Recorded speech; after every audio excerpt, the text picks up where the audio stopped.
America, the land of innovation, where invention shaped destiny, and technology helped dreams take flight.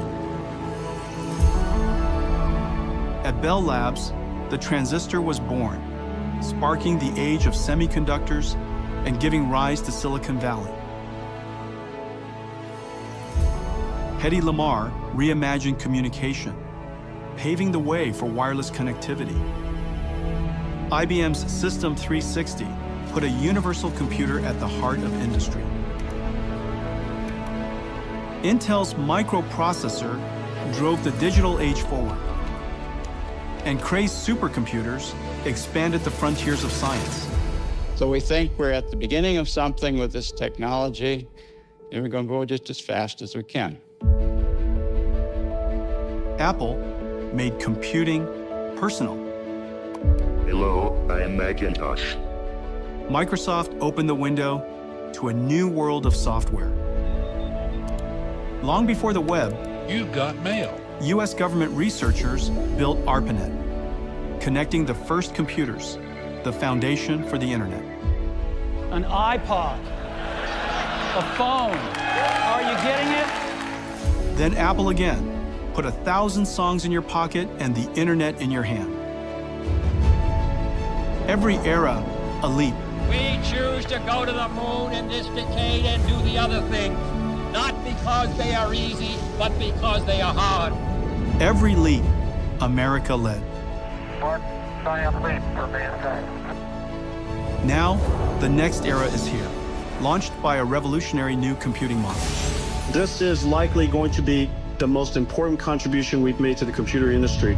It will likely be recognized as a revolution. Machine learning is a branch of artificial intelligence, computers that almost appear to think. The amount of computational resource is ultimately what's going to turbocharge this field. Artificial intelligence, the new industrial revolution. At its heart, Nvidia GPUs, invented here in America. Like electricity and the internet, AI is essential infrastructure. Every company will use it, every nation will build it. Winning this competition will be a test of our capacities unlike anything since the dawn of the space age. And today, AI factories are rising, built in America. For scientists, engineers, and dreamers, across universities, startups, and industry. I think we want to try to reach new heights as a civilization, discovering the nature of the universe. And now, American innovators are clearing the way for abundance, saving lives, shaping vision into reality, lending us a hand, and delivering the future. We will soon power it all with unlimited clean energy. We will extend humanity's reach to the stars.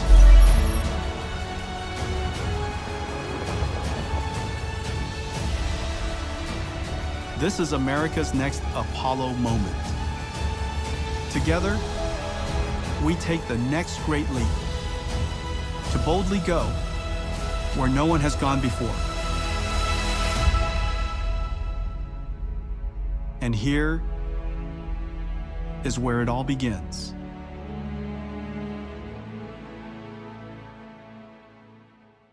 Welcome to the stage, NVIDIA founder and CEO, Jensen Huang.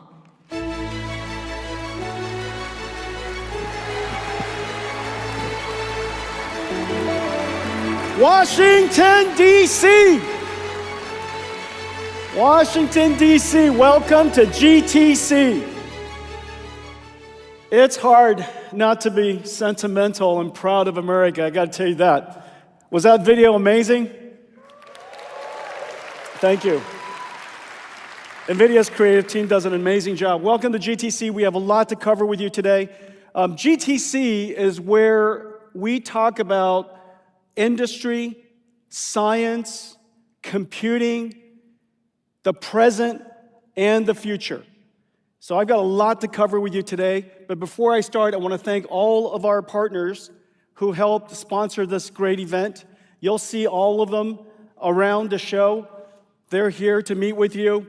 And really great. We couldn't do what we do without all of our ecosystem partners. This is the Super Bowl of AI, people say.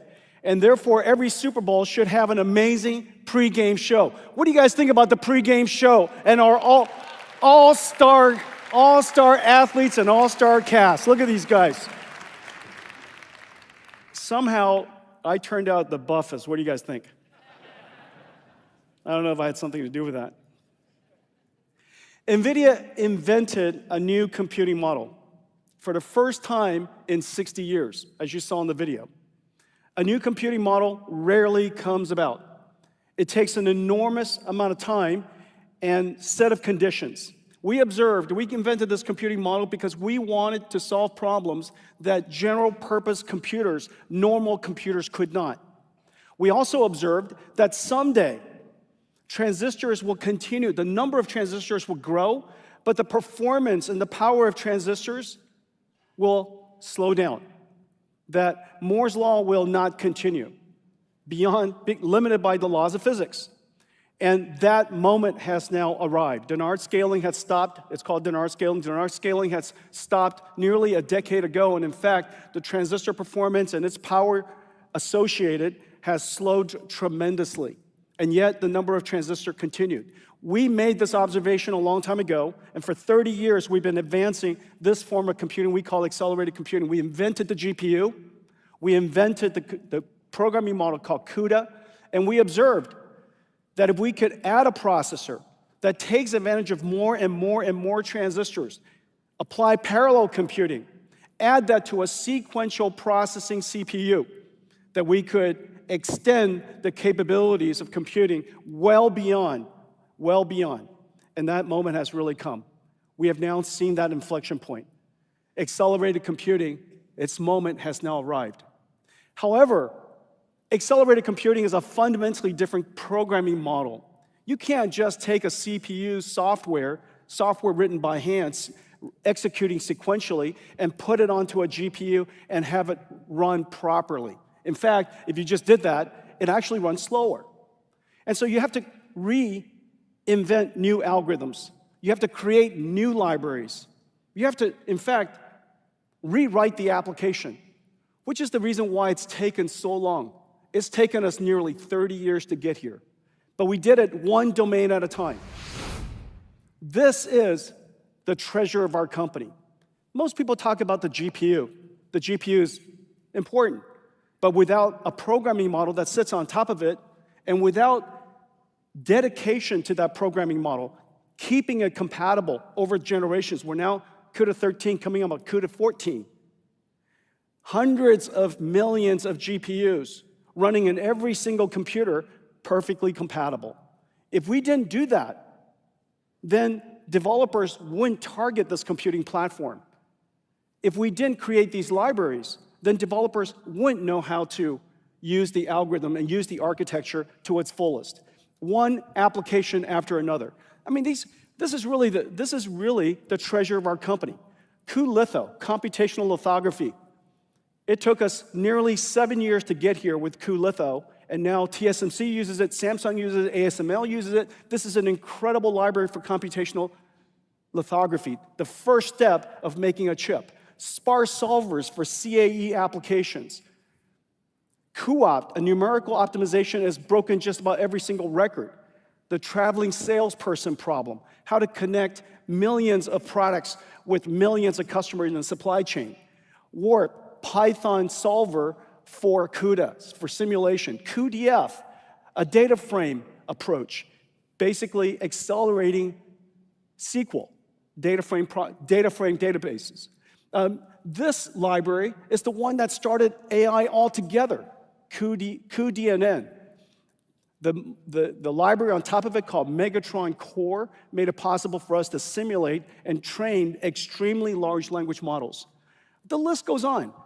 Monai, really, really important. The #1 medical imaging AI framework in the world. By the way, we're not going to talk a lot about healthcare today, but be sure to see Kimberly's keynote. She's going to talk a lot about the work that we do in healthcare. And the list goes on. Genomics processing. Ariel, pay attention. We're going to do something really important here today. Quantum computing. This is just a representative of 350 different libraries in our company. And each one of these libraries redesigned the algorithm necessary for accelerated computing. Each one of these libraries made it possible for all of the ecosystem partners to take advantage of accelerated computing. And each one of these libraries opened new markets for us. Let's take a look at what CUDA X can do.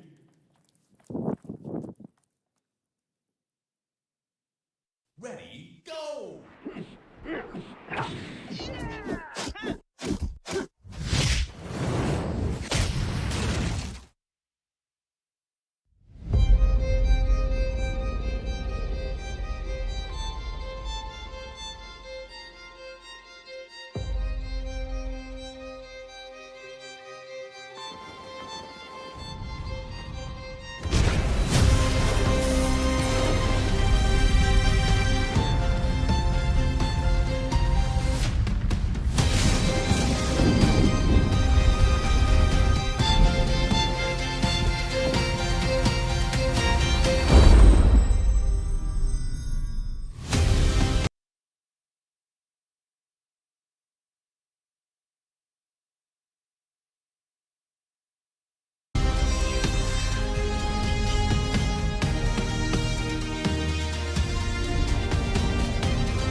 Is that amazing?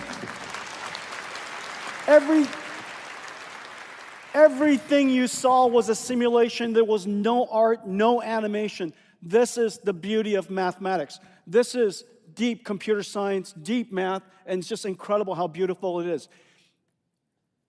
Every industry was covered, from healthcare and life sciences to manufacturing, robotics, autonomous vehicles, computer graphics, even video games. That first shot that you saw was the first application NVIDIA ever ran. And that's where we started in 1993. And we kept believing in what we were trying to do, and it's hard to imagine that you could see that first virtual fighter scene come alive, and that same company believed that we would be here today. It's just a really, really incredible journey. I want to thank all the NVIDIA employees for everything that you've done. It's really incredible.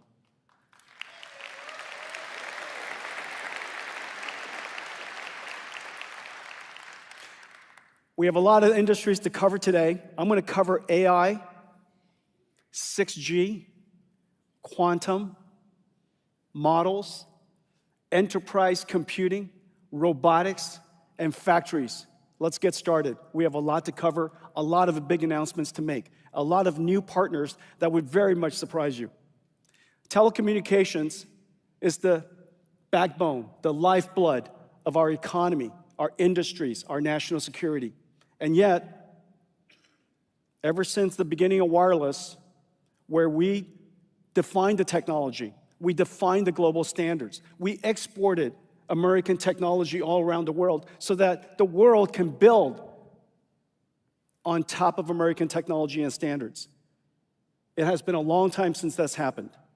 Wireless technology around the world, largely today, deployed on foreign technologies. Our fundamental communication fabric built on foreign technologies. That has to stop. And we have an opportunity to do that, especially during this fundamental platform shift. As you know, computer technology is at the foundation of literally every single industry. It is the single most important instrument of science. It's the single most important instrument of industry. And I just said, we're going through a platform shift. That platform shift should be the once-in-a-lifetime opportunity for us to get back into the game, for us to start innovating with American technology. Today we're announcing that we're going to do that. We have a big partnership with Nokia. Nokia is the second largest telecommunications maker in the world. It's a $3 trillion industry. Infrastructure is hundreds of billions of dollars. There are millions of base stations around the world. If we could partner, we could build on top of this incredible new technology, fundamentally based on accelerated computing and AI, and for the United States, for America to be at the center of the next revolution in 6G. So today we're announcing that NVIDIA has a new product line. It's called the NVIDIA ARC, the Aerial Radio Network Computer, Aerial RAN Computer, ARC. ARC is built from three fundamental new technologies: the Gray CPU, the Blackwell GPU, and our ConnectX, Mellanox ConnectX networking designed for this application. And all of that makes it possible for us to run this library, this CUDA-X library that I mentioned earlier called Aerial. Aerial is essentially a wireless communication system running on top of CUDA-X. We're gonna create, for the first time, a software-defined, programmable computer that's able to communicate wirelessly and do AI processing at the same time. This is completely revolutionary. We call it NVIDIA ARC. And Nokia is going to work with us to integrate our technology, rewrite their stack. This is a company with 7,000 fundamental, essential 5G patents.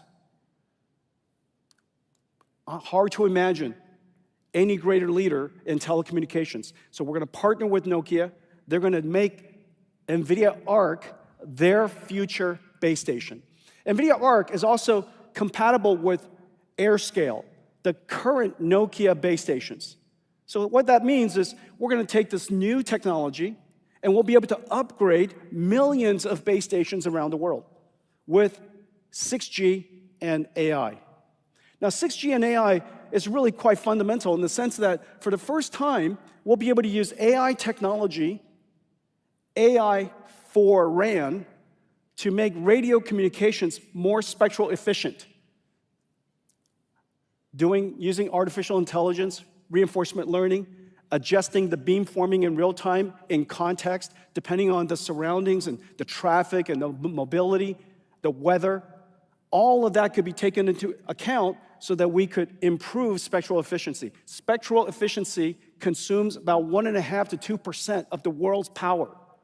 So improving spectral efficiency not only improves the amount of data we can put through wireless networks without increasing the amount of energy necessary. The other thing that we could do, AI for RAN, is AI on RAN. This is a brand new opportunity. Remember, the internet enabled communications, but amazingly smart companies, AWS, built a cloud computing system on top of the internet. We are now going to do the same thing on top of the wireless telecommunications network. This new cloud will be an edge industrial robotics cloud. This is where AI on RAN, the first is AI for RAN to improve radio spectrum efficiency. The second is AI on RAN, essentially cloud computing for wireless telecommunications. Cloud computing will be able to go right out to the edge where data centers are not, because we have base stations all over the world. This announcement is really exciting. Justin Hodar, the CEO, I think he's somewhere in the room. Thank you for your partnership. Thank you for helping the United States bring telecommunication technology back to America.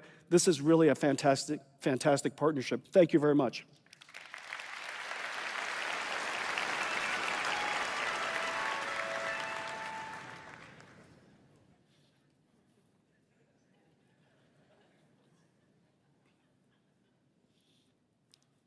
That's the best way to celebrate Nokia. Let's talk about quantum computing. 1981, particle physicist, quantum physicist Richard Feynman imagined a new type of computer that can simulate nature directly.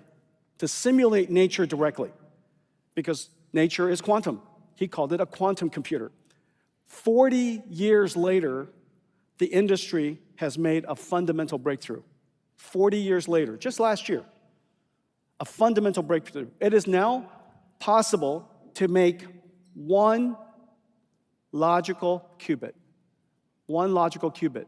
One logical qubit that's coherent, stable, and error-corrected. In the past, now that one logical qubit could be sometimes tens, sometimes hundreds of physical qubits, all working together. As you know, qubits, these particles are incredibly fragile. They could be unstable very easily. Any observation, any sampling of it, any environmental condition causes it to become decoherent. And so it takes extraordinarily well-controlled environments and now also a lot of different physical qubits for them to work together and for us to do error correction on these, what are called auxiliary or syndrome qubits, for us to error correct them and infer what that logical qubit state is. There are all kinds of different types of quantum computers: superconducting, photonic, trapped ion, stable atom, all kinds of different ways to create a quantum computer. Well, we now realize that it's essential for us to connect a quantum computer directly to a GPU supercomputer so that we could do the error correction, so that we could do the artificial intelligence calibration and control of the quantum computer, and so that we could do simulations collectively, working together, the right algorithms running on the GPUs, the right algorithms running on the QPUs, and the two processors, the two computers working side by side. This is the future of quantum computing. Let's take a look. There are many ways to build a quantum computer. Each uses qubits, quantum bits, as its core building block. But no matter the method, all qubits, whether superconducting qubits, trapped ions, neutral atoms, or photons, share the same challenge. They're fragile and extremely sensitive to noise. Today's qubits remain stable for only a few hundred operations, but solving meaningful problems requires trillions of operations? The answer is quantum error correction. Measuring disturbs a qubit, which destroys the information inside it. The trick is to add extra qubits, entangle, so that measuring them gives us enough information to calculate where errors occurred without damaging the qubits we care about. It's brilliant, but needs beyond state-of-the-art conventional compute. That's why we built NVQLink, a new interconnect architecture that directly connects quantum processors with Nvidia GPUs. Quantum error correction requires reading out information from qubits, calculating where errors occur, and sending data back to correct them. NVQLink is capable of moving terabytes of data to and from quantum hardware, the thousands of times every second needed for quantum error correction. At its heart is CUDA-Q, our open platform for quantum GPU computing. Using NVQLink and CUDA-Q, researchers will be able to do more than just error correction. They will also be able to orchestrate quantum devices and AI supercomputers to run quantum GPU applications. Quantum computing won't replace classical systems. They will work together, fused into one accelerated quantum supercomputing platform.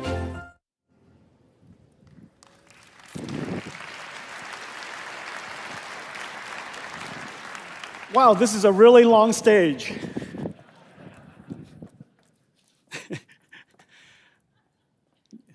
You know, CEOs, we don't just sit at our desk typing. This is a physical job. So today we're announcing the NVQLink. And it's made possible by two things. Of course, this interconnect that does quantum computer control and calibration, quantum error correction, as well as connects two computers, the QPU and our GPU supercomputers, to do hybrid simulations. It is also completely scalable. It doesn't just do error correction for today's number of few qubits. It does error correction for tomorrow, where we're going to essentially scale up these quantum computers from the hundreds of qubits we have today to tens of thousands of qubits, hundreds of thousands of qubits in the future. So we now have an architecture that can do control, co-simulation, quantum error correction, and scale into that future. The industry support has been incredible. Between the invention of CUDA-Q, remember, CUDA was designed for GPU, CPU, accelerated computing. Basically using both processors to use the right tool to do the right job. Now, CUDA-Q has been extended beyond CUDA so that we could support QPU and have the two processors, QPU and the GPU, work and have computation move back and forth within just a few microseconds. The essential latency to be able to cooperate with the quantum computer. So now CUDA-Q is such an incredible breakthrough adopted by so many different developers. We are announcing today 17 different quantum computer industry companies supporting the NVQLink. And I'm so excited about this, 8 different DOE labs, Berkeley, Brookhaven, Fermi Labs in Chicago, Lincoln Laboratory, Los Alamos, Oak Ridge, Pacific Northwest, San Diego National Lab. Just about every single DOE lab has engaged us, working with our ecosystem of quantum computer companies and these quantum controllers so that we could integrate quantum computing into the future of science. Well, I have one more additional announcement to make. Today, we're announcing that the Department of Energy is partnering with Nvidia to build 7 new AI supercomputers to advance our nation's science.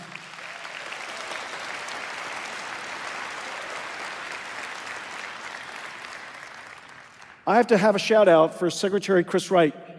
He has brought so much energy to the DOE, a surge of energy, a surge of passion to make sure that America leads science again. As I mentioned, computing is the fundamental instrument of science, and we are going through several platform shifts. On the one hand, we're going to accelerated computing. That's why every future supercomputer will be GPU-based supercomputer. We're going to AI, so that AI and principled solvers, principled simulation, Principal physics simulation is not going to go away, but it could be augmented, enhanced, scaled, use surrogate models, AI models, working together. We also know that principal solvers, classical computing, could be enhanced to understand the state of nature using quantum computing. We also know that in the future, we have so much signal, so much data we have to sample from the world, remote sensing is more important than ever. And these laboratories are impossible to experiment at the scale and speed we need to unless they're robotic factories, robotic laboratories. So all of these different technologies are coming into science at exactly the same time. Secretary Wright understands this, and he wants the DOE to take this opportunity to supercharge themselves and make sure the United States stay at the forefront of science. I want to thank all of you for that. Thank you.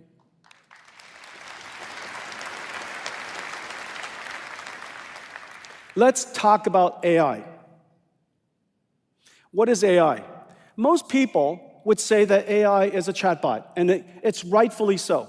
There's no question that ChatGPT is at the forefront of what people would consider AI.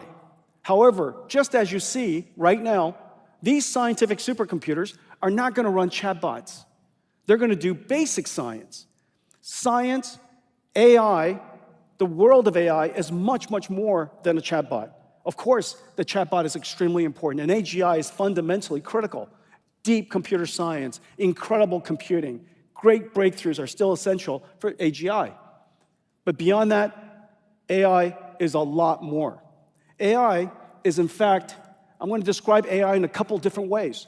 The first way you think about AI is that it has completely reinvented the computing stack. The way we used to do software was hand coding software running on CPUs. Today, AI is machine learning, training, data-intensive programming, if you will, trained and learned by AI that runs on a GPU. In order to make that happen, the entire computing stack has changed. Notice, you don't see Windows up here. You don't see CPU up here.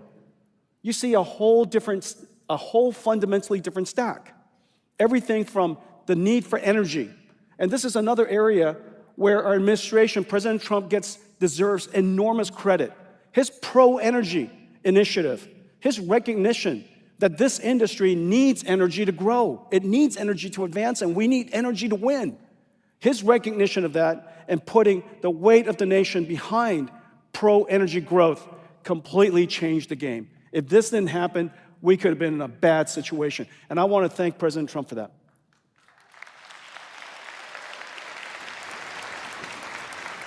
On top of energy are these GPUs. And these GPUs are built into infrastructure that I'll show you later.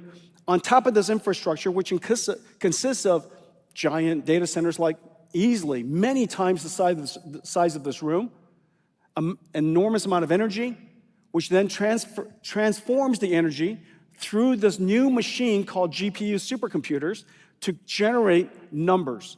These numbers are called tokens. The language, if you will, the computational unit, the vocabulary of artificial intelligence. You can tokenize almost anything. You can tokenize, of course, the English word. You can tokenize images. That's the reason why you're able to recognize images or generate images. Tokenize video, tokenize 3D structures. You could tokenize chemicals and proteins and genes. You could tokenize cells. Tokenize almost anything with structure, anything with information content.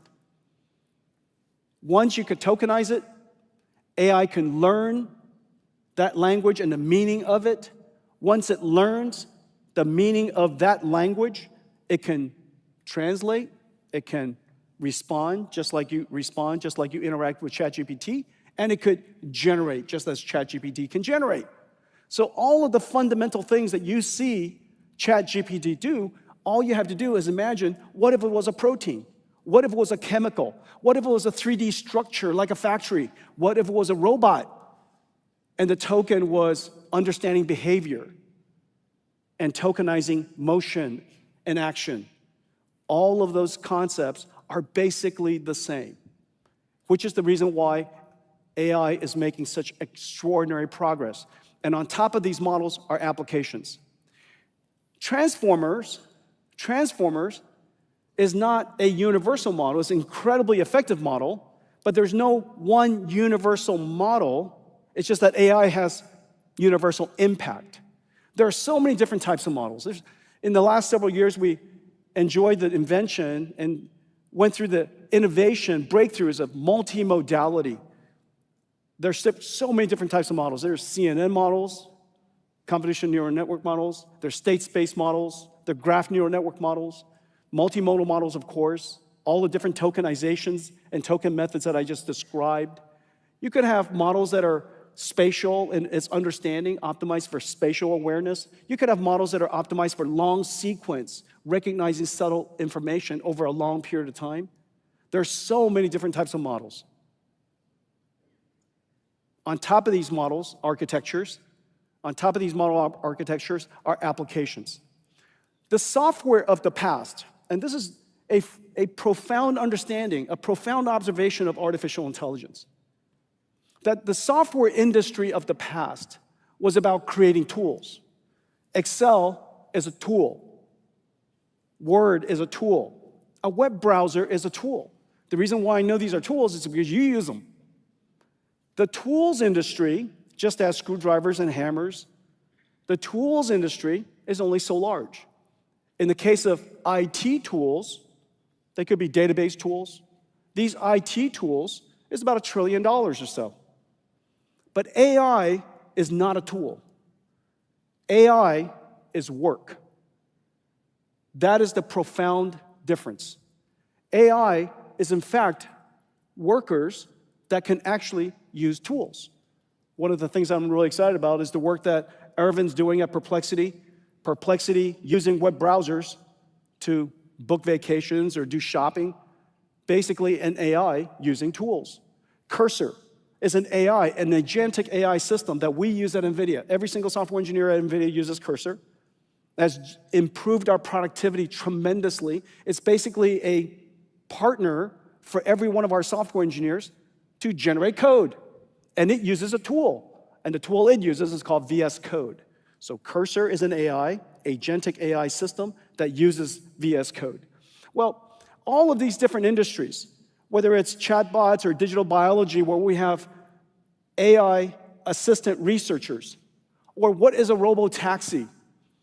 Inside a robo-taxi, of course, it's invisible, but obviously there's a AI chauffeur. That chauffeur is doing work. And the tool that it uses to do that work is the car. And so everything that we've made up until now, the whole world, everything that we've made up until now are tools for us to use. For the very first time, technology is now able to do work and help us be more productive. The list of opportunities go on, which is the reason why AI addresses the segment of the economy that IT has never addressed. IT is a few $1 trillion that sits underneath the tools of a $100 trillion global economy. Now, for the first time, AI is going to engage that $100 trillion economy and make it more productive, make it grow faster, make it larger. We have a severe shortage of labor. Having AI that augments labor is going to help us grow. Now, what's interesting about this from a technology industry perspective also is that in addition to the fact that AI is new technology that addresses new segments of the economy, AI in itself is also a new industry. This token, as I was explaining earlier, these numbers, after you tokenize all these different modalities of information, there's a factory that needs to produce these numbers. Unlike the computer industry and the chip industry of the past. Notice, if you look at the chip industry of the past, the chip industry represents about 5 to 10%, maybe less, 5% or so, of a multi-trillion dollar, few trillion dollar IT industry. And the reason for that is because it doesn't take that much computation to use Excel. It doesn't take that much computation to use browsers. It doesn't take that much computation to use Word. We do the computation. But in this new world, there needs to be a computer that understands context all the time. It can't pre-compute that. Because every time you use the computer for AI, every time you ask the AI to do something, the context is different. So it has to process all of that information. Environmental, for example, in the case of a self-driving car, it has to process the context of the car. Context processing. What is the instruction you're asking the AI to do? Then it's got to go and break down the problem step by step, reason about it, and come up with a plan and execute it. Every single one at that step requires enormous number of tokens to be generated, which is the reason why we need a new type of system, and I call it an AI factory. It's an AI factory for sure. It's unlike a data center of the past. It's an AI factory because this factory produces one thing. Unlike the data centers of the past that does everything, stores files for all of us, runs all kinds of different applications. You could use that data center like you can use your computer for all kinds of applications. You could use it to play a game one day. You could use it to browse the web. You could use it, to do your accounting. And so that is a computer of the past, a universal general purpose computer. The computer I'm talking about here is a factory. It runs basically one thing. It runs AI, and its purpose is designed to produce tokens that are as valuable as possible, meaning they have to be smart. And you want to produce these tokens at incredible rates because when you ask an AI for something, you would like it to respond. And notice, during peak hours, these AIs are now responding slower and slower because it's got a lot of work to do for a lot of people. And so you wanted to produce valuable tokens at incredible rates, and you wanted to produce it cost effectively. Every single word that I used are consistent with an AI factory, with a car factory, or any factory. It is absolutely a factory. And these factories never existed before. And inside these factories are mountains and mountains of chips. Which brings to today. What happened in the last couple of years? And in fact, what happened this last year? Something fairly profound happened this year, actually. If you look, in the beginning of the year, everybody has some attitude about AI.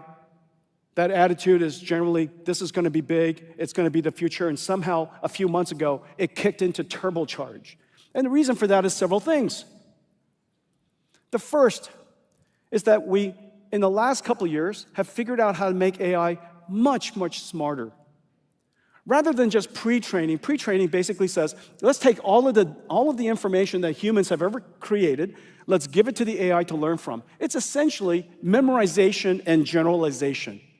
It's not unlike going to school back when we were kids. The first stage of learning. Pre-training was never meant, just as preschool was never meant to be the end of education. Pre-training, preschool, was simply teaching you the basic skills of intelligence so that you can understand how to learn everything else. Without vocabulary, without understanding of language and how to communicate, how to think, it's impossible to learn everything else. The next is post-training.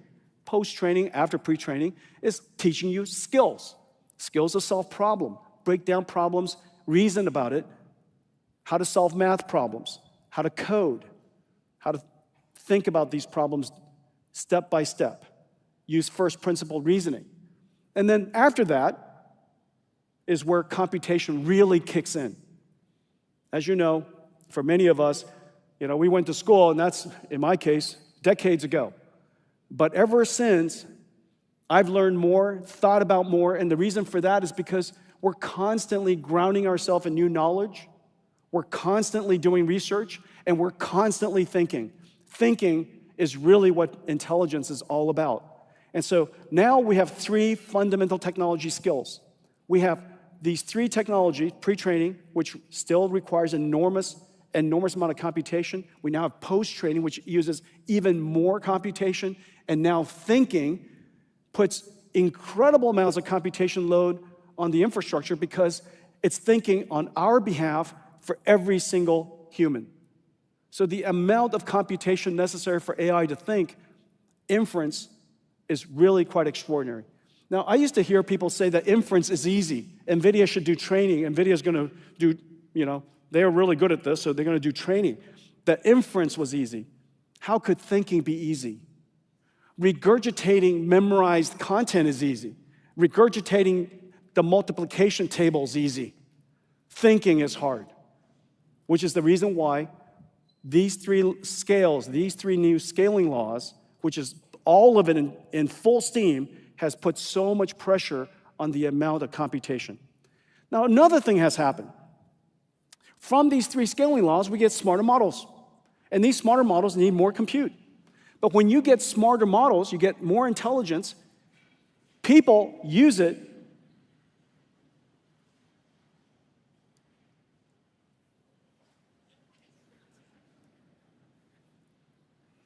If anything happens, I want to be the first one out.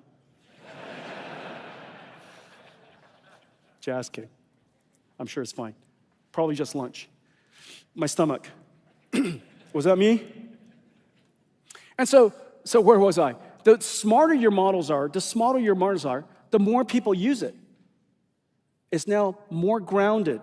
It's able to reason. It's able to solve problems it never learned how to solve before because it could do research. Go learn about it, come back, break it down, reason about how to answer your question, how to solve your problem, and go off and solve it.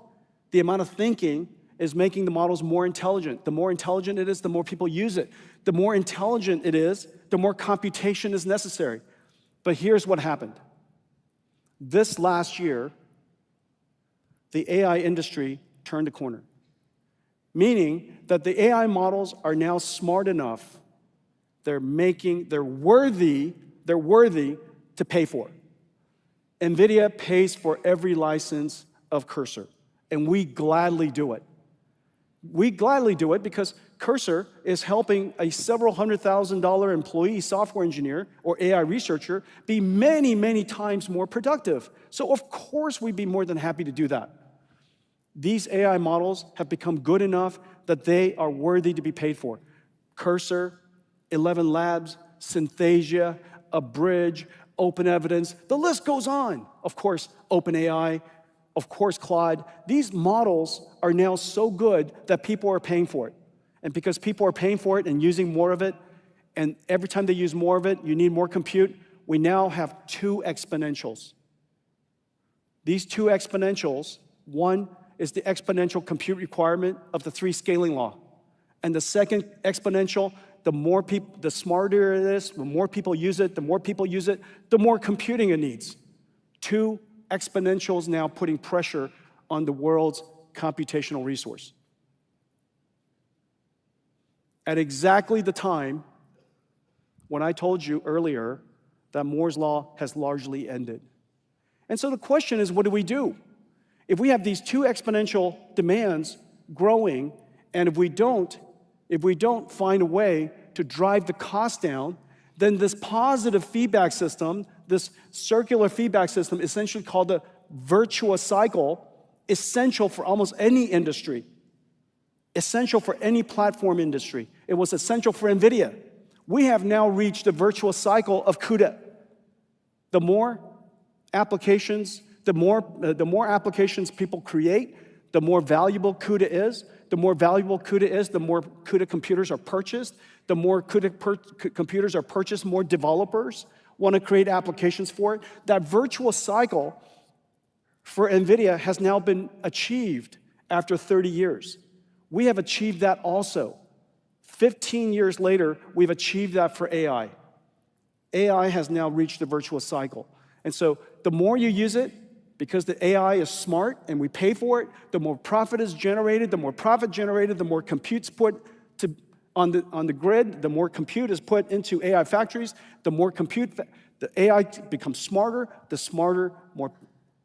more people use it, more applications use it, the more problems we can solve. This virtuous cycle is now spinning. What we need to do is drive the cost down tremendously so that, one, the user experience is better. When you prompt the AI, it responds to you much faster. And two, so that we keep this virtuous cycle going by driving its cost down so that it could get smarter, so that more people will use it, so on and so forth. That virtuous cycle is now spinning. But how do we do that when Moore's law has really reached this limit? Well, the answer is called co-design. You can't just design chips and hope that things on top of it is going to go faster. The best you could do in designing chips is add, 50% more transistors every couple of years. And if you added more transistors, we can add more transistors, and TSMC's got a lot of transistor, incredible company. We'll just keep adding more transistors. However, that's all in percentages, not exponentials. We need to compound exponentials to keep this virtual cycle going. We call it extreme co-design. Nvidia is the only company in the world today that literally starts from a blank sheet of paper and can think about new fundamental architecture, computer architecture, new chips, new systems, new software, new model architecture, and new applications all at the same time. So many of the people in this room are here because you're different parts of that layer, different parts of that stack and working with NVIDIA. We fundamentally re-architect everything from the ground up. And then, because AI is such a large problem, we scale it up. We created a whole computer, a computer for the first time that has scaled up into an entire rack. That's one computer, one GPU. And then we scale it out by inventing a new AI Ethernet technology we call Spectrum-X Ethernet. Everybody will say Ethernet's Ethernet. Ethernet's hardly Ethernet. Ethernet, Spectrum-X Ethernet, is designed for AI performance, and it's the reason why it's so successful. And even that's not big enough. We'll fill this entire room of AI supercomputers and GPUs. That's still not big enough because the number of applications and the number of users for AI is continuing to grow exponentially, and we connect multiple of these data centers together, and we call that scale across, Spectrum XGS, gigascale, Spectrum X gigascale, XGS. By doing so, we do co-design at such an enormous level, such an extreme level, that the performance benefits are shocking. Not 50% better each generation, not 25% better each generation, but much, much more. This is the most extreme co-designed computer we've ever made, and quite frankly, made in modern times. Since the IBM System 360, I don't think a computer has been ground up, reinvented like this ever. This system was incredibly hard to create. I'll show you the benefits in just a second. But essentially what we've done, we've created, otherwise, hey Janine, you can come out. You have to meet me like halfway. All right, so this is kind of like Captain America's shield. So NVLink 72, if we were to create one giant chip, one giant GPU, this is what it would look like. This is the level of wafer scale processing we would have to do. It's incredible. All of these chips are now put into one giant rack. Did I do that or did somebody else do that? Into that one giant rack. Sometimes I don't feel like I'm up here by myself. This one giant rack makes all of these chips work together as one. It's actually completely incredible, and I'll show you the benefits of that. The way it looks is this. So, thanks, Janine. I like this. Yeah. All right, ladies and gentlemen, Janine Paul.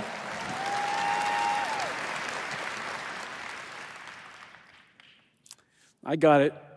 In the future, next I'm just going to go like Thor.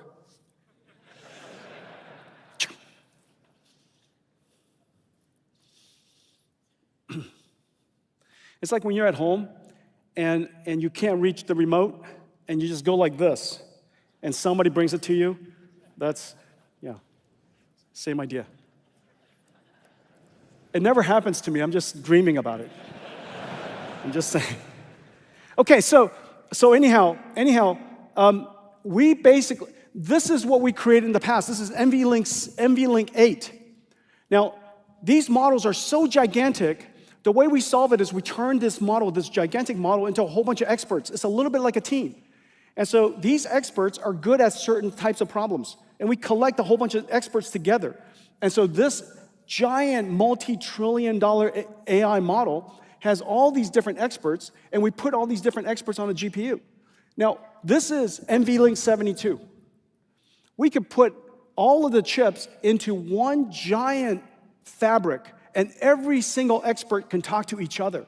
So the master, the primary expert, could talk to all of the distributed work and all of the necessary context and prompts and bunch of data that we have to, bunch of tokens that we have to send to all of the experts. The experts would, whichever one of the experts are selected to solve the answer, would then go off and try to respond, and then it would go off and do that layer after layer after layer. Sometimes 8, sometimes 16, and sometimes these experts, sometimes 64, sometimes 256. But the point is, there are more and more and more experts. Well, here, NVLink 72, we have 72 GPUs. And because of that, we could put 4 experts in one GPU. The most important thing you need to do for each GPU is to generate tokens, which is the amount of bandwidth that you have in HBM memory. We have one GPU generating thinking for 4 experts, versus here, because each one of the computers can only put 8 GPUs, we have to put 32 experts into one GPU. So this one GPU has to think for 32 experts, versus this system, each GPU only has to think for 4. And because of that, the speed difference is incredible. And this just came out. This is the benchmark done by SemiAnalysis. They do a really, really thorough job. And they benchmarked all of the GPUs that are benchmarkable. And it turns out it's not that many. If you look at the list of GPUs you could actually benchmark, is like 90% NVIDIA. Okay? So we're comparing ourselves to ourselves, but the second best GPU in the world is the H200 and runs all the workload. Grace Blackwell per GPU is 10 times the performance. Now, how do you get 10 times the performance when it's only twice the number of transistors? Well, the answer is extreme co-design. And by understanding the nature of the future of AI models, and we're thinking across that entire stack, we can create architectures for the future. This is a big deal. It says we can now respond a lot faster, but this is an even bigger deal. This next one, look at this. This says that the lowest cost tokens in the world are generated by Grace Blackwell NVLink 72, the most expensive computer. On the one hand, GB200 is the most expensive computer. On the other hand, its token generation capability is so great that it produces it at the lowest cost, because the tokens per second divided by the total cost of ownership of Grace Blackwell is so good. It is the lowest cost way to generate tokens. By doing so, delivering incredible performance, 10 times the performance, delivering 10 times lower cost, that virtuous cycle can continue. Which then brings me to this one. I just saw this literally yesterday. This is the CSP CapEx. People are asking me about CapEx these days, and this is a good way to look at it. In fact, the CapEx of the top 6 CSPs, and this one is Amazon, CoreWeave, Google, Meta, Microsoft, and Oracle. Okay, these CSPs together are going to invest this much in CapEx, and I would tell you the timing couldn't be better. And the reason for that is now we have the Grace Blackwell NVLink 72 in all volume production, supply chain everywhere in the world is manufacturing it, so we can now deliver to all of them this new architecture so that the CapEx invests in instruments, computers, that deliver the best TCO. Now, underneath this, there are 2 things that are going on. So when you look at this, it's actually fairly extraordinary, and it's fairly extraordinary anyhow. But what's happening underneath is this. There are 2 platform shifts happening at the same time. One platform shift is going from general purpose computing to accelerated computing. Remember, accelerated computing, as I mentioned to you before, it does data processing, it does image processing, computer graphics, it does computation of all kinds. It runs SQL, runs Spark, it runs, you ask it, you tell us what you need to have run, and I'm fairly certain we have an amazing library for you. You could be, a data center trying to make masks to manufacture semiconductors. We have a great library for you. And so underneath, irrespective of AI, the world is moving from general purpose computing to accelerated computing, irrespective of AI. And in fact, many of the CSPs already have services that have been here long ago before AI. Remember, they were invented in the era of machine learning. Classical machine learning algorithms like XGBoost, algorithms like data frames that are used for recommender systems, collaborative filtering, content filtering. All of those technologies were created in the old days of general purpose computing. Even those algorithms, even those architectures are now better with accelerated computing. And so even without AI, the world's CSPs are going to invest into acceleration. Nvidia's GPU is the only GPU that can do all of that plus AI. An ASIC might be able to do AI, but it can't do any of the others. Nvidia could do all of that, which explains why it is so safe to just lean into Nvidia's architecture. We have now reached our virtuous cycle, our inflection point. And this is quite extraordinary. I have many partners in the room, and all of you are part of our supply chain, and I know how hard you guys are working. I want to thank all of you, how hard you are working. Thank you very much.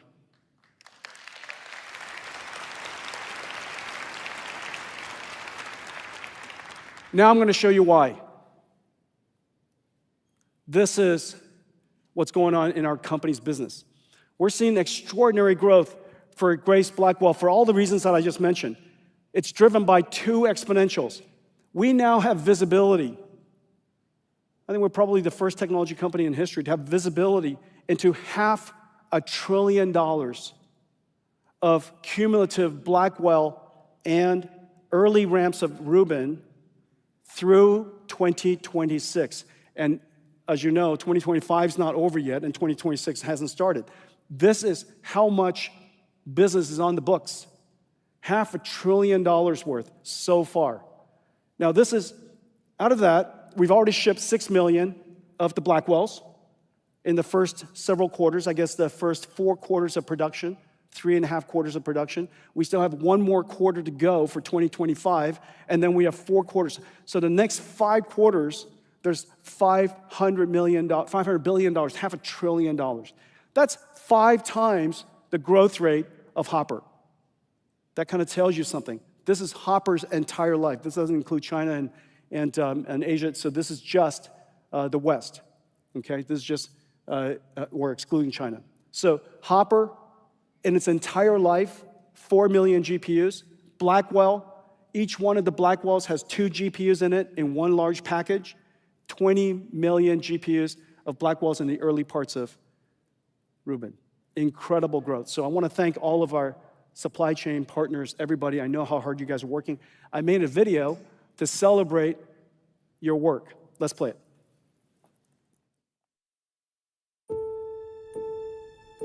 The age of AI has begun. Blackwell is its engine, an engineering marvel. In Arizona, it starts as a blank silicon wafer. Hundreds of chip processing and ultraviolet lithography steps build up each of the 200 billion transistors, layer by layer on a 12-inch wafer. In Indiana, HBM stacks will be assembled in parallel. HBM memory dies with 1,024 IOs are fabricated using advanced EUV technology. Through silicon via is used in the backend to connect 12 stacks of HBM memory and base die to produce HBM. Meanwhile, the wafer is scribed into individual Blackwell die, tested and sorted, separating the good dies to move forward.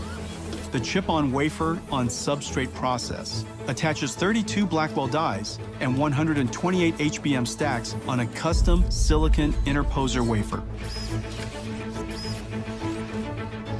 Metal interconnect traces are etched directly into it, connecting Blackwell GPUs and HBM stacks into each system and package unit, locking everything into place. Then the assembly is baked, molded, and cured, creating the GB300 Blackwell Ultra superchip. In Texas, robots will work around the clock to pick and place over 10,000 components onto the Grace Blackwell PCB. In California, Connect X8 Super NICs for scale-out communications and Bluefield 3 DPUs for offloading and accelerating networking, storage, and security are carefully assembled into GB300 compute trays. NVLink is the breakthrough high-speed link that Nvidia invented to connect multiple GPUs and scale up into a massive virtual GPU. The NVLink switch tray is constructed with NVLink switch chips, providing 14.4 terabytes per second of all-to-all bandwidth. NVLink spines form a custom blind-mated backplane with 5,000 copper cables connecting all 72 Blackwells, or 144 GPU dies, into one giant GPU, delivering 130 terabytes per second of all-to-all bandwidth, nearly the global internet's peak traffic. Skilled technicians assemble each of these parts into a rack-scale AI supercomputer. In total, 1.2 million components, 2 miles of copper cable, 130 trillion transistors, weighing nearly 2 tons. From silicon in Arizona and Indiana to systems in Texas, Blackwell and future Nvidia AI factory generations will be built in America. Writing a new chapter in American history and industry. America's return to making and reindustrialization, reignited by the age of AI. The age of AI has begun. Made in America. Made for the world.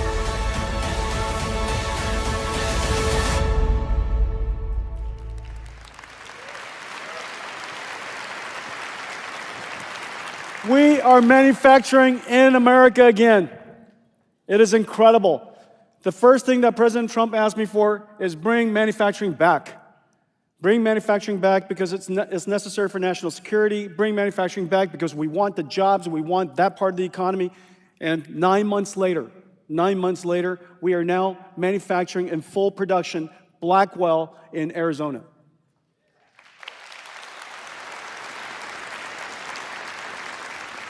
Extreme Blackwell, GB200, Grace Blackwell, NVLink 72, extreme co-design gives us 10x generationally. It's utterly incredible. Now, the part that's really incredible is this. This is the first AI supercomputer we made. This is in 2016 when I delivered it to a startup in San Francisco, which turned out to have been OpenAI. This was the computer. And in order to create that computer, we designed one chip. We designed one new chip. In order for us to do co-design now, look at all of the chips we have to do. This is what it takes. You're not going to take one chip and make a computer 10 times faster. That's not going to happen. The way to make computers 10 times faster, that we can keep increasing the performance exponentially, we can keep driving costs down exponentially, is extreme co-design and working on all these different chips at the same time. We now have Rubin back home. This is Rubin. This is the Vera Rubin and Rubin. Ladies and gentlemen, Rubin.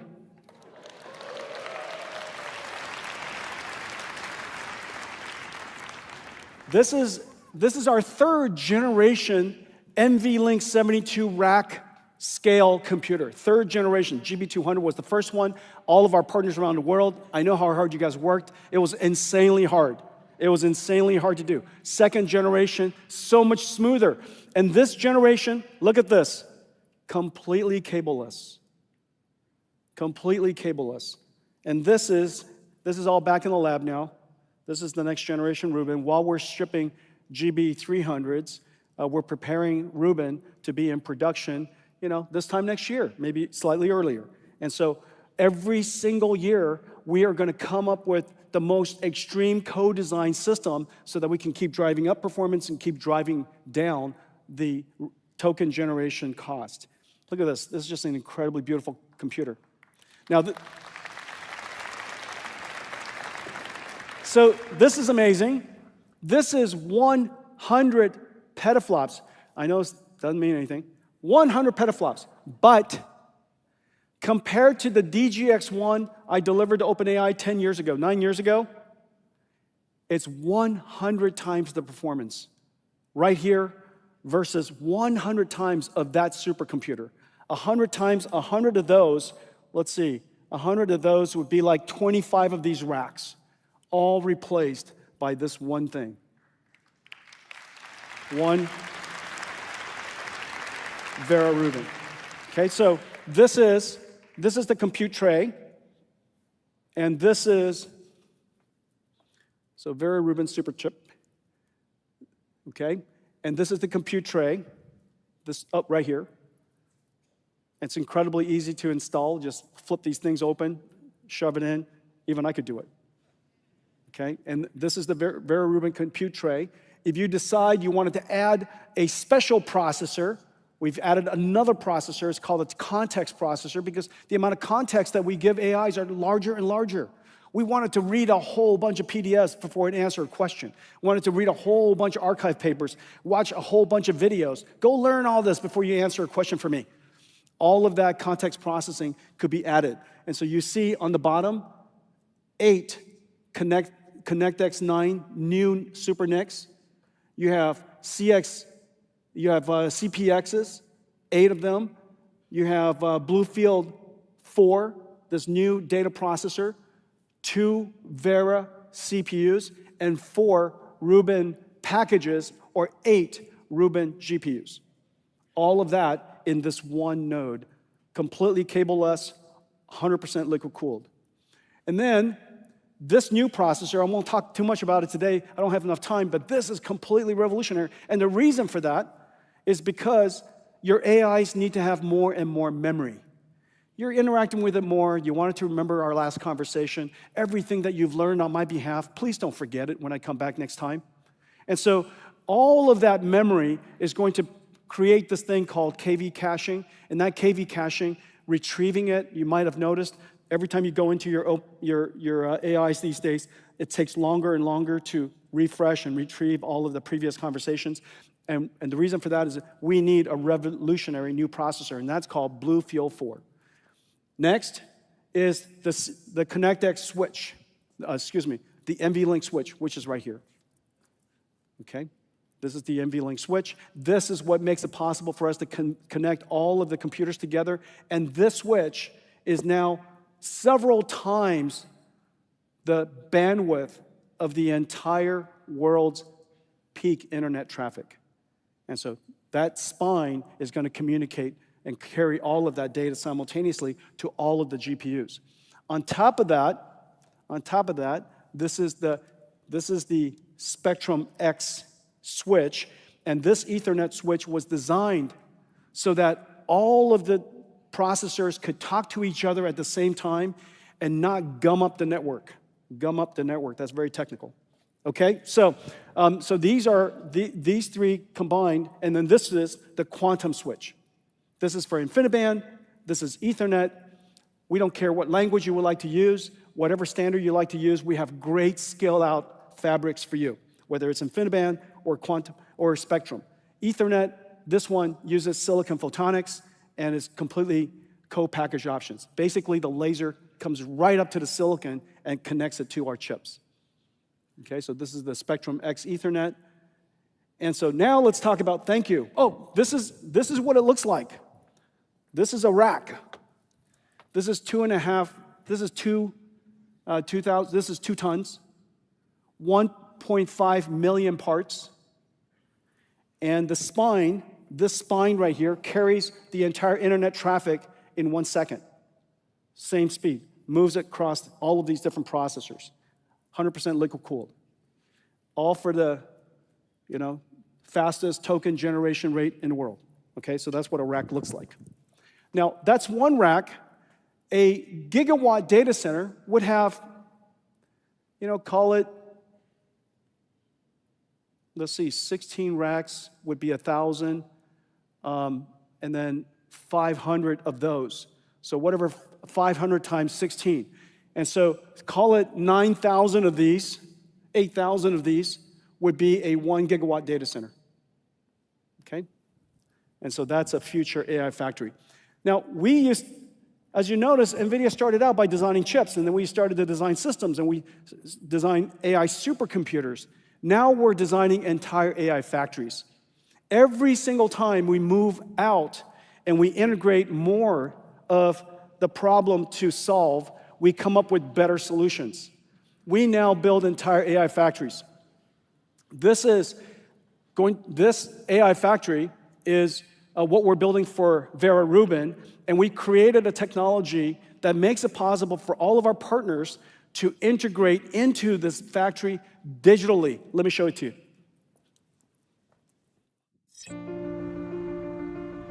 The next industrial revolution is here. And with it, a new kind of factory. AI infrastructure is an ecosystem-scale challenge, requiring hundreds of companies to collaborate. NVIDIA Omniverse DSX is a blueprint for building and operating gigascale AI factories.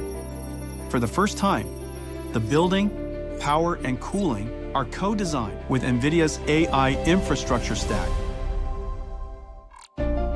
It starts in the Omniverse digital twin. Jacobs Engineering optimizes compute density and layout to maximize token generation according to power constraints. They aggregate SIM-ready OpenUSD assets from Siemens, Schneider Electric, Trane, and Vertiv into PTC's product lifecycle management. Then simulate thermals and electricals with CUDA accelerated tools from ETAP and Cadence. Once designed, NVIDIA partners like Bechtel and Vertiv deliver prefabricated modules, factory-built, tested, and ready to plug in. This shrinks build time significantly, achieving faster time to revenues. When the physical AI factory comes online, the digital twin acts as an operating system. Engineers prompt AI agents from Phaidra and Emerald AI, previously trained in the digital twin, to optimize power consumption and reduce strain on both the AI factory and the grid. In total, for a 1 gigawatt AI factory, DSX optimizations can deliver billions of dollars in additional revenue per year. Across Texas, Georgia, and Nevada, NVIDIA's partners are bringing DSX to life. In Virginia, NVIDIA is building an AI factory research center, using DSX to test and productize Vera Rubin, from infrastructure to software. With DSX, NVIDIA partners around the world can build and bring up AI infrastructure faster than ever.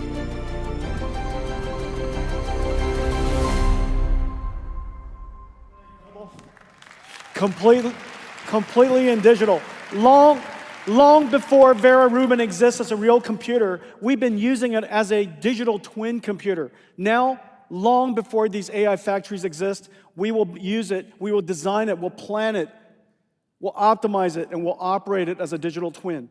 And so all of our partners that are working with us, I'm incredibly happy for all of you supporting us, and Geo is here, and G. Vernova is here, Schleider. I think Olivier's here, Olivier Blum is here. Siemens, incredible partners, okay? Roland Bush, I think he's watching. Hi, Roland. And so anyways, really, really great partners working with us. In the beginning, we had CUDA, and we have all these different ecosystems of software partners. Now we have Omniverse DSX, and we're building AI factories. And again, we have these incredible ecosystem of partners working with us. Let's talk about models. Open source models particularly. In the last couple of years, several things have happened. One, open source models have become quite capable because of reasoning capabilities. It has become quite capable because they're multimodality, and they're incredibly efficient because of distillation.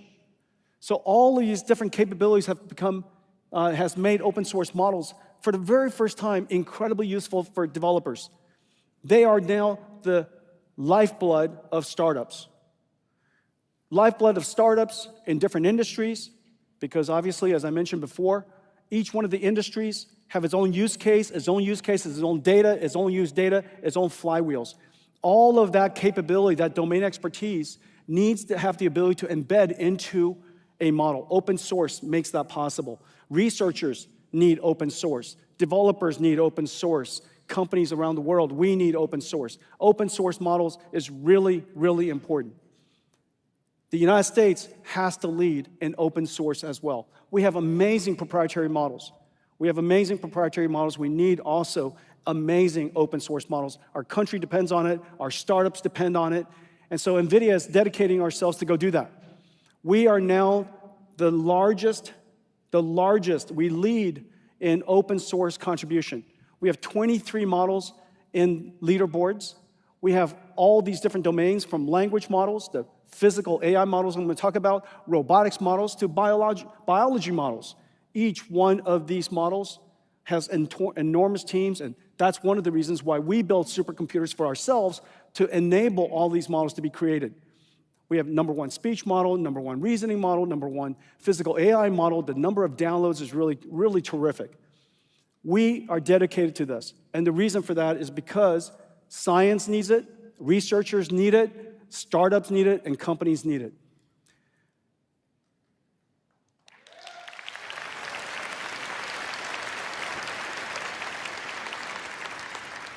I'm delighted that AI startups build on NVIDIA. They do so for several reasons. One, of course, our ecosystem is rich.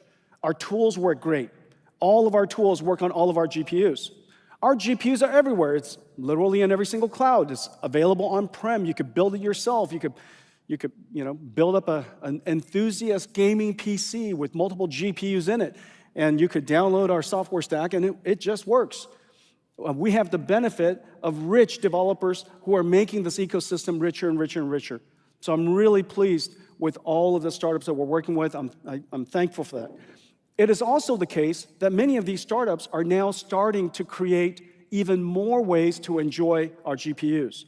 The CoreWeaves, Nscale, Nebius, Lambda, all of these companies, Crusoe, companies are building these new GPU clouds to serve the startups, and I really appreciate that. This is all possible because NVIDIA is everywhere. We integrate our libraries, all of the CUDA-X libraries I talked to you about, all the open source AI models that I talked about, all of the models that I talked about. We integrated into AWS, for example. Really love working with Matt. We integrated into Google Cloud, for example. Really love working with Thomas. Each one of these clouds integrate NVIDIA GPUs and our computing, our libraries, as well as our models. Love working with Satya over at Microsoft Azure. Love working with Clay at Oracle. Each one of these clouds integrate the NVIDIA stack. As a result, wherever you go, whichever cloud you use, it works incredibly.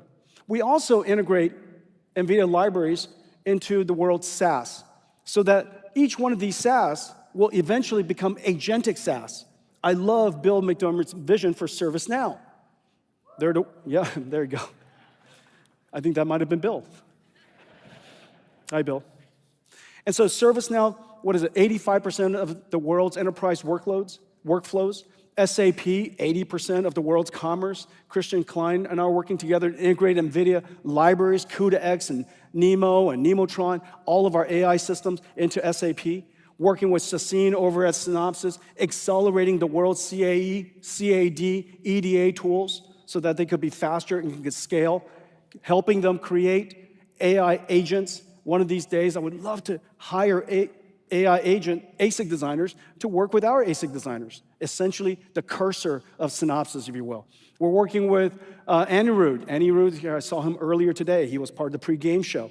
Cadence, doing incredible work, accelerating their stack, creating AI agents so that we can have cadence AI ASIC designers and system designers working with us. Today, we're announcing a new one. AI will supercharge productivity. AI will transform just about every industry.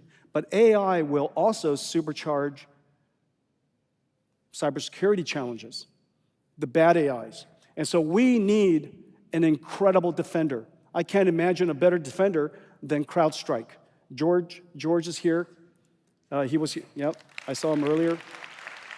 We are partnering with CrowdStrike to make cybersecurity speed of light, to create a system that has cybersecurity AI agents in the cloud, but also incredibly good AI agents on-prem or at the edge. This way, whenever there's a threat, you are moments away from detecting it. We need speed, and we need a fast agentic AI, super smart AIs. I have a second announcement. This is the single fastest enterprise company in the world, probably the single most important enterprise stack in the world today, Palantir Ontology. Anybody from Palantir here? I was just talking to Alex earlier. This is Palantir Ontology. They take information, they take data, they take human judgment, and they turn it into business insight. We work with Palantir to accelerate everything Palantir does so that we could do data processing at a much, much larger scale and more speed, whether it's structured data of the past, and of course we'll have structured data, human recorded data, unstructured data, and process that data for our government, for national security, and for enterprises around the world, process that data at speed of light, and to find insight from it. This is what it's going to look like in the future. Palantir is going to integrate NVIDIA so that we could process at the speed of light and at extraordinary scale. Okay, NVIDIA and Palantir.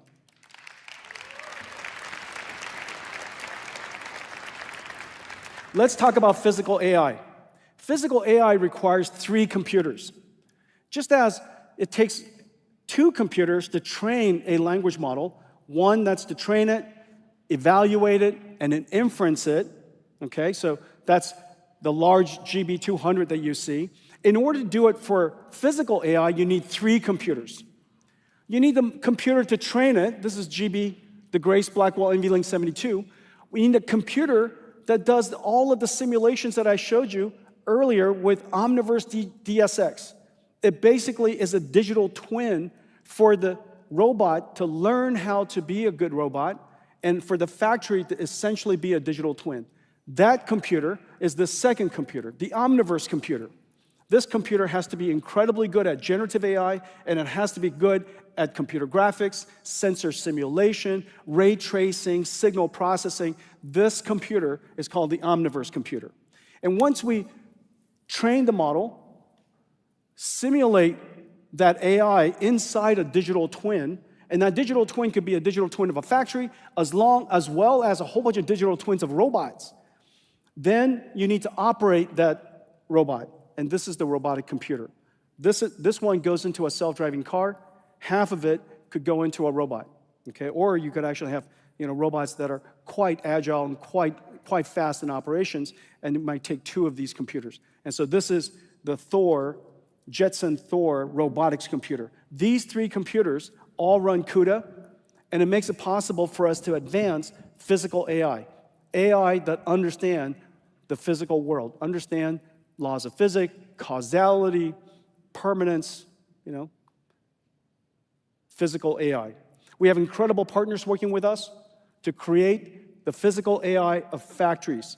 We're using it ourselves to create our factory in Texas. Now, once we create the robotic factory, we have a bunch of robots that are inside it. And these robots also need the physical AI, applies physical AI, and works inside the digital twin. Let's take a look at it. America is reindustrializing, reshoring manufacturing across every industry. In Houston, Texas, Foxconn is building a state-of-the-art robotic facility for manufacturing NVIDIA AI infrastructure systems. With labor shortages and skills gaps, Digitalization, robotics, and physical AI are more important than ever.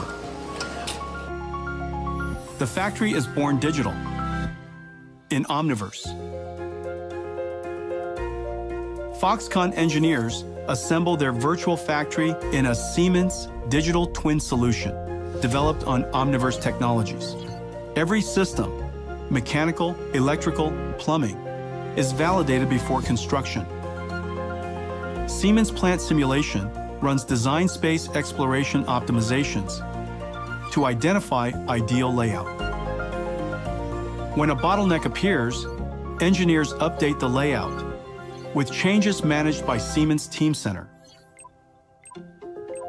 In Isaac Sim, the same digital twin is used to train and simulate robot AIs.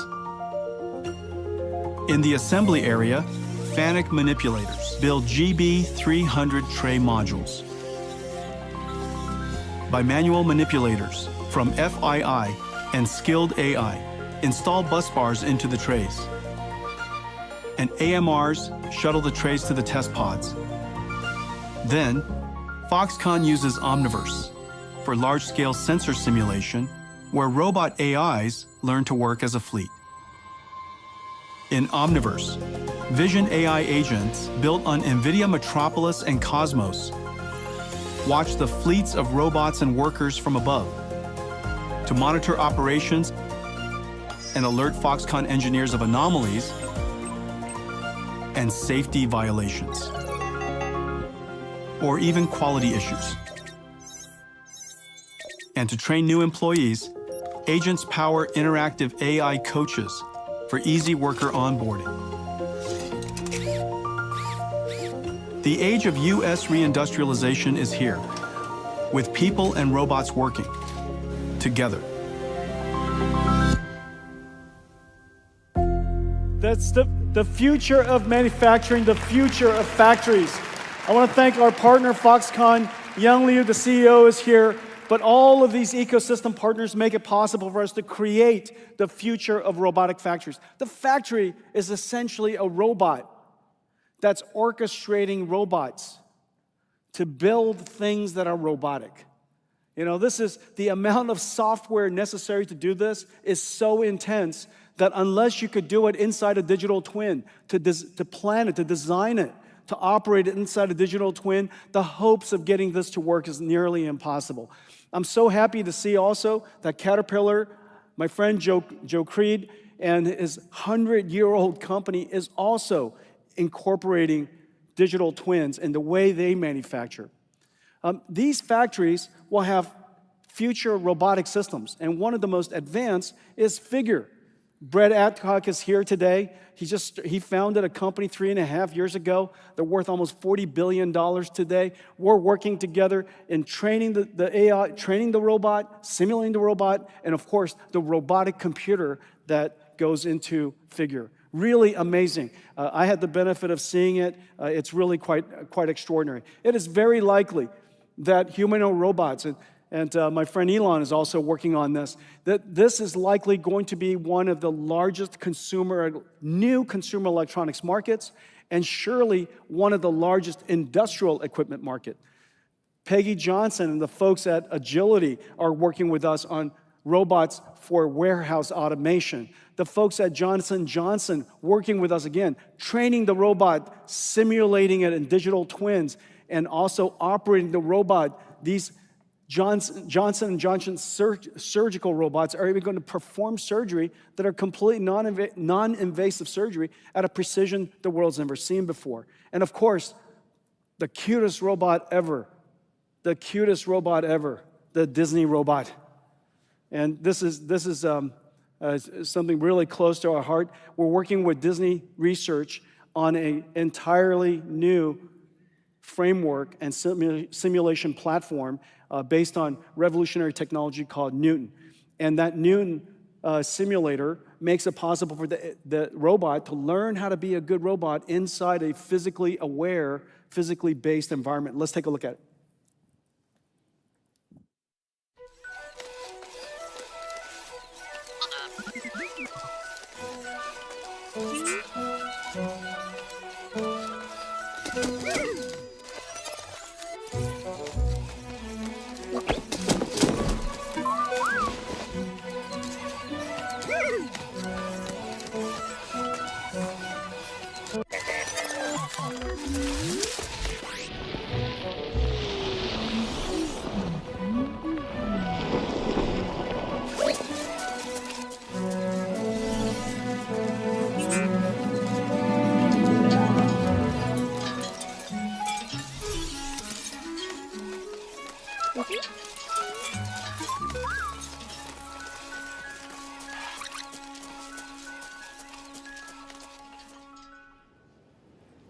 Blue.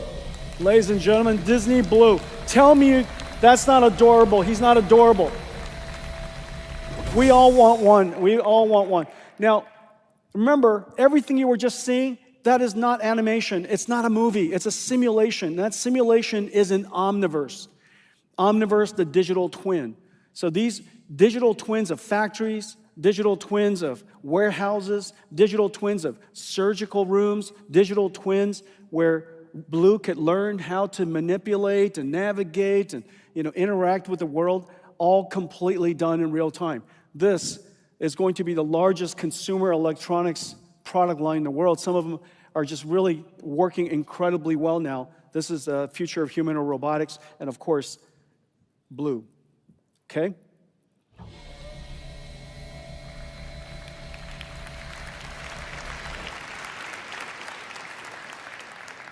Now, humanoid robots is still in development, but meanwhile, there's one robot that is clearly at an inflection point, and it is basically here, and that is a robot on wheels.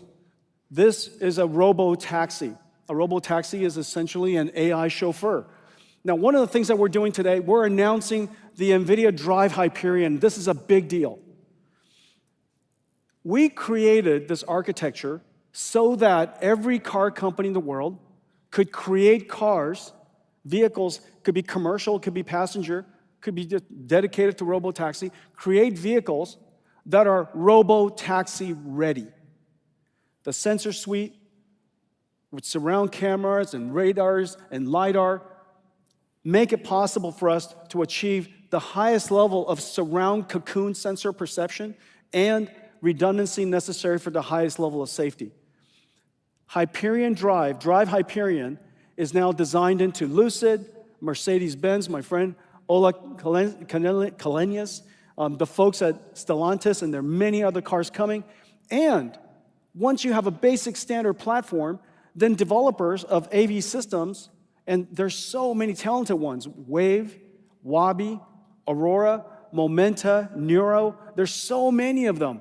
WeRide, there's so many of them that can then take their AV system and run it on the standard chassis.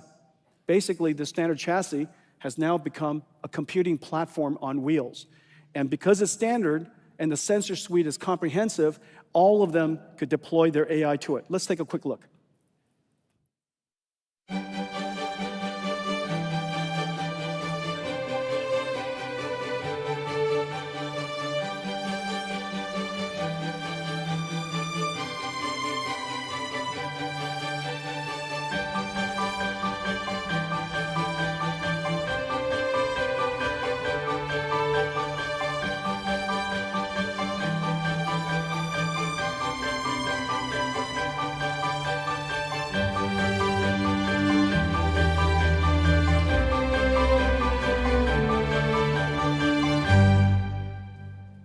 Okay, that's beautiful San Francisco. And as you could see, robo-taxi's inflection point is about to get here. And in the future, 1 trillion miles a year that are driven, 100 million cars made each year. There's some 50 million taxis around the world. It's going to be augmented by a whole bunch of robo-taxis. So it's going to be a very large market. To connect it and deploy it around the world, today we're announcing a partnership with Uber. Uber, Dara K. Dara is we're working together to connect these Nvidia Drive Hyperion cars into a global network. And now in the future, you'll be able to hail up one of these cars, and the ecosystem is going to be incredibly rich, and we'll have Hyperion or robo-taxi cars all over the world. This is going to be a new computing platform for us, and I'm expecting it to be quite successful. Okay. So this is what we talked about today. We talked about a large number of things. We spoke about, remember, at the core of this is two platform transitions from general purpose computing to accelerated computing. NVIDIA CUDA and those suite of libraries called CUDA-X has enabled us to address practically every industry, and we're at the inflection point. It is now growing as a virtuous cycle would suggest. The second inflection point is now upon us. The second platform transition, AI, from classical handwritten software to artificial intelligence. Two platform transitioning happening at the same time, which is the reason why we're feeling such incredible growth. Quantum computing, we spoke about. Open models, we spoke about. We spoke about enterprise with CrowdStrike and Palantir accelerating their platforms. We spoke about robotics, a new, potentially one of the largest consumer electronics and industrial manufacturing sectors. And of course, we spoke about 6G. Nvidia has new platforms for 6G. We call it ARC. We have a new platform for robotics cars. We call that Hyperion. We have new platforms even for factories, two types of factories. The AI factory, we call that DSX. And then factories with AI, we call that Mega. And so now we're also manufacturing in America. Ladies and gentlemen, thank you for joining us today, and thank you for allowing me to bring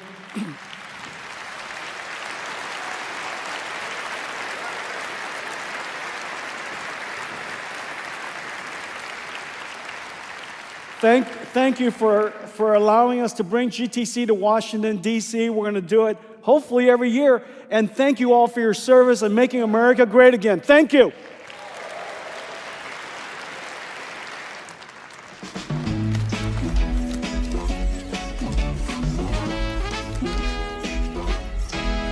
We start with a handshake, solid and true. One step at a time, we're breaking through. Brick by brick, we're stacking dreams high. Side by side, we'll touch the sky. Handshakes and high hopes, we're making our way. Shoulder to shoulder, come what may. Shared vision brighter than the sun. Friendship and business, rolling as one.